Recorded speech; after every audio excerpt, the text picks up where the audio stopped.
I think endometriosis is absolutely understudied.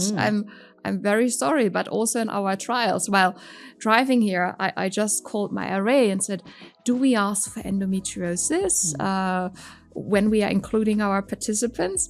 10% of the population of the women have it. I think it's in the others. Yeah. Like, it's so frequent, and it's absolutely deserves the prime position also of studies.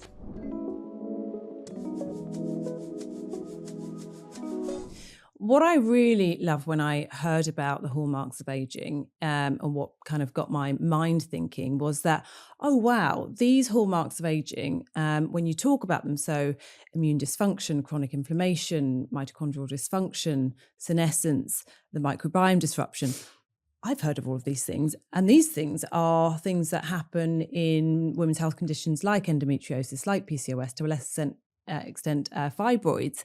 And oh my goodness, could it be that geroscience, repurposed gerotherapeutic drugs, could actually finally give us a lens at which to look at these conditions that have so far eluded us, and actually be able to bring that side of women's health forward? I wonder what you thought about that. Yeah, it's a good point. So we always look at age-related diseases, and in the end, endometriosis is also age-related. Like, it's not happening at the age of 5. But what we now understand quite nicely is, if we are looking at the age-related diseases with lots of evidence for the last 50 to 100 years, where really modern medicine was built, that we actually find the cause in the aging process. And that's so nice, because how lovely could it be if you could find the solutions for the aging process? Then, like, every gynecologist would be very happy, or not happy, because they are losing their patients. And of course, this will not be as radical as I just said. But if we are really treating the essence of the problem, like, things could actually then evolve to disappear. Exactly. And that's what we want. I mean, I think I don't think we'll get rid of gynecologists. I think surgery will still be an option for patients, for the right patients. But I think the problem we have as an endometriosis community is that it's either surgery or it's hormonal management. We can kind of medically castrate you, or you can be on the pill. And that doesn't feel like a real choice to lots of women. And that's why we're getting this kind of feeling like, come on, guys, what are you doing? And I think that's why I feel like, oh, wow, that is a potential area of hope, that this could, be able to give a different light on the actual problem by looking at the underlying mechanism. So yeah, I'm excited about that. I mean, I saw a trial looking at rapamycin and endometriosis, and obviously, that needs to go a lot further. But that's an example of how a medication that was thought of as a longevity drug could actually be repurposed for, a women's health condition. So yeah, I thought that was really exciting. This is exciting, and I think endometriosis, for example, is absolutely understudied. I'm very sorry, but also in our trials, while driving here, I just called my RA and said, do we ask for endometriosis when we are including our participants? 10% of the population of the women have it. I think it's in the others. Yeah. Like, it's so frequent, and it's absolutely deserves the prime position also of studies. But what we don't yet know, I would say, and knowing a little bit the literature, is it the cause or the consequence? So what drives actually the tissues to then replicate in positions where they shouldn't be, in the bowel, etc. So what is the real cause? And is it because of the disbalance of a microbiome in the gut, or oral microbiome, or even skin microbiome? I don't know that. I would say we don't know. So is it the cause or the consequence of it?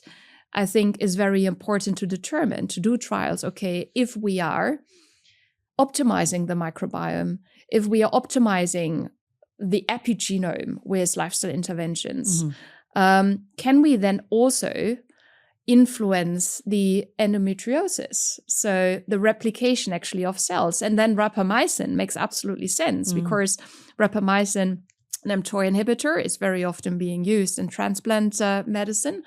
I used it very often for the kidney transplants. And it is absolutely associated, at least in animal studies, with lifespan and health span increase, and then in humans with a little bit of health span increase. And it absolutely makes sense to now do trials and bigger trials, nicely actually designed trials, which is important to tackle this problem, because there's so much loss of productivity, there's so much loss of quality of life. And I think now we are valuing that very differently in healthy longevity medicine, because it's not how many more years do you live, but what is the quality of life at a certain age? How much productivity can you actually give to society? And I think the value, how we are measuring cost effectiveness in trials, is hugely different compared to a couple of years ago already. Right. That's amazing. Yeah. I mean, I think that if we are to move endometriosis and other women's health conditions forward in my lifetime, certainly, it will be about collaborating with different specialties and taking from oncology and taking from longevity and repurposing drugs. So I do hope other specialties bear that in mind when they are designing their studies, because as you say, 200 million women worldwide, it's a huge problem. Yeah, but I would say, so if it happens in my lifetime, it's already happening. It's out. So it's happening at this moment. It already happened a couple of weeks. It's happening. So there are longevity clinics which are good quality. They're popping up everywhere. Also the ones who are absolutely not evidence-based. So we actually have a problem in the field. But there is so much energy to write the guidelines, to bring the standards, and also to judge what clinical care really should deliver in bringing the standards to the highest, which then also really intersects with the research, like that we have the trial participants who would love to take rapamycin for the endometriosis. It's hugely difficult, or was hugely difficult, because there was not the prime knowledge in the public. And how dear are you actually testing rapamycin even in healthy individuals? It cost me more than 4 years to get this through ethics, even here in Singapore. So the understanding really shifted. And I would say it's not happening in the future. It's happening at this right now. Amazing. And everybody should actually get the proper care. Hence, if you go to the gynecologist, say, what is your relationship and partnership with a healthy longevity medicine physician? Or are you a healthy longevity medicine physician?